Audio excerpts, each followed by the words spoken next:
Bonjour à tous et bienvenue dans ce premier épisode du podcast La Trentaine. Pour un premier épisode, les présentations paraissaient un petit peu obligatoires.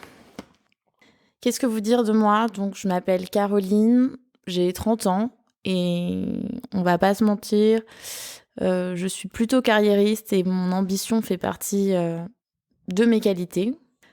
Je choisis de voir ça comme une qualité.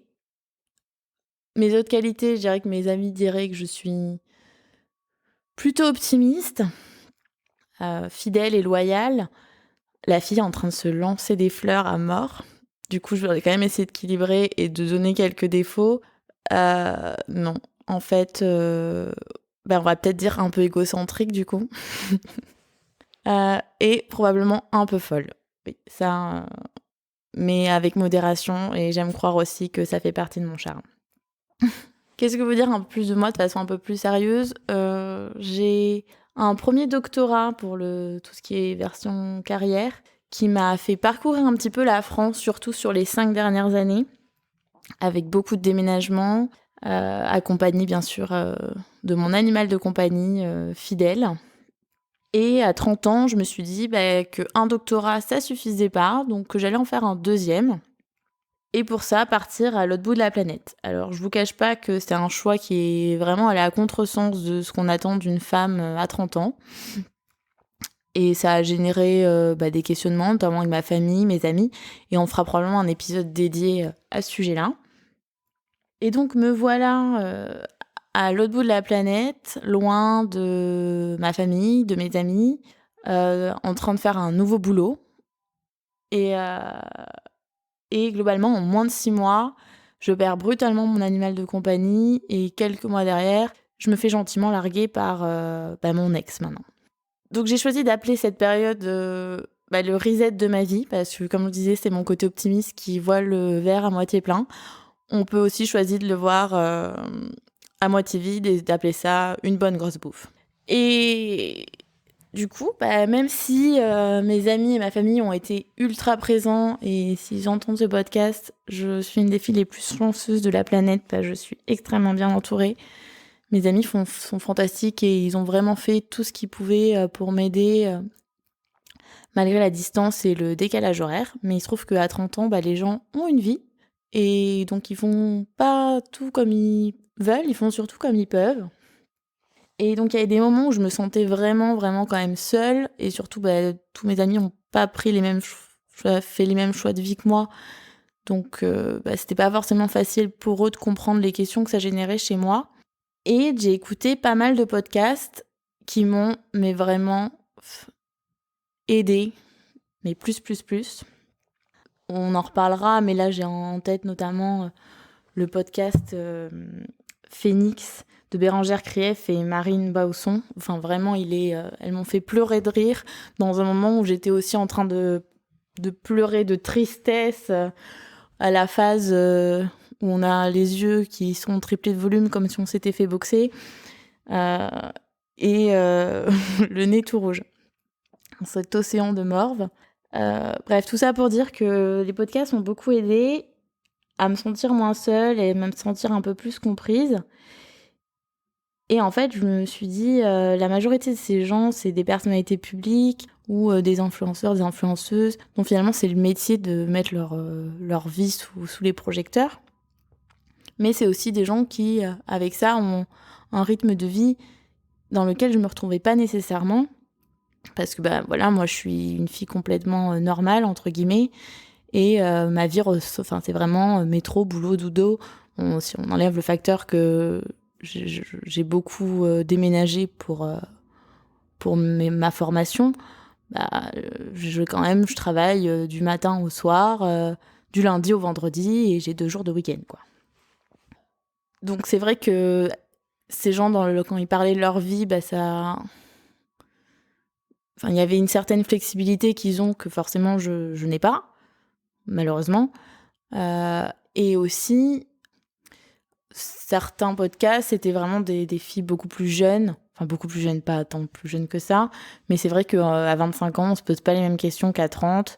À 30 ans, c'était pas ma première rupture. Et ça a pas du tout généré les mêmes interrogations, les mêmes remises en question.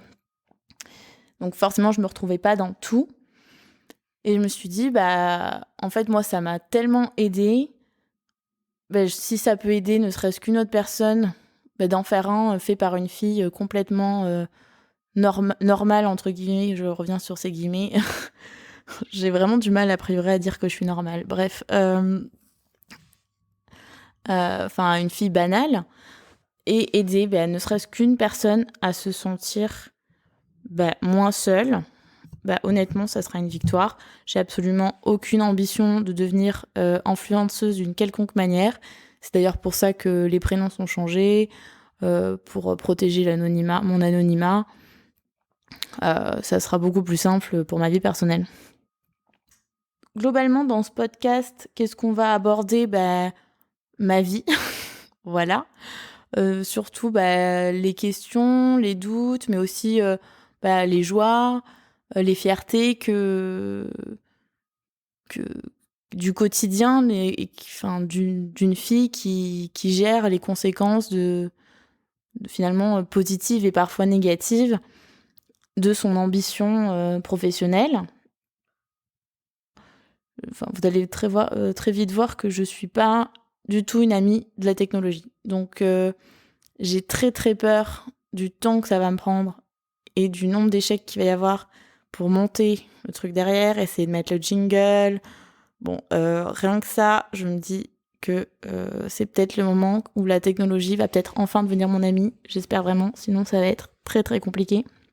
Du coup, je me suis perdue. Ça risque d'arriver souvent. Mais généralement, j'essaye de me retrouver et j'y arrive. Donc ouais, je vous disais, je vais essayer de faire des épisodes assez réguliers sur mon quotidien et les questions que ça génère. Après, j'ai mis en place un Instagram qui s'appelle du coup latrentaine.podcast où ça sera aussi l'occasion d'interagir avec vous. Alors n'attendez pas des posts de façon ultra active. Comme je vous disais, la technologie, c'est pas trop ça. Si déjà j'arrive à gérer mon taf, ma vie perso et le podcast, ça sera ouf. Mais par contre, je m'en servirai vraiment pour interagir avec vous directement. Et donc si vous avez des commentaires à faire sur le podcast ou des sujets que vous avez envie qu'on traite, n'hésitez pas, il est vraiment fait pour ça. Et ça, pour le coup, je prendrai le temps de répondre à chacun d'entre vous. Je vais essayer donc de faire une série rupture où je m'engage. Ouh là là, ça y est, ça commence, Caroline. Je m'engage à ce que la série rupture soit vraiment bien avancée avant fin mars. Tout simplement parce que je vous parlais du podcast Phoenix tout à l'heure, mais elles ont sorti tous leurs épisodes d'un coup. Et moi, j'ai adoré, comme je disais, qu'on puisse avoir tous les épisodes en une fois. Comme ça, quand on est vraiment mal, on a un support qui nous aide. Donc c'est pour ça que je voudrais vraiment agrémenter un petit peu cette série assez vite. Pour l'instant, dans l'idéal, j'aimerais bien avoir des invités dans un futur plus ou moins lointain. On va déjà voir comment ça se passe avec moi toute seule avant de commencer à enregistrer avec des gens. Parce que là, c'est tout un autre univers en termes de logistique. Mais c'est vrai que l'idée, ça serait quand même d'avoir des filles ou des hommes d'ailleurs. Pas du tout.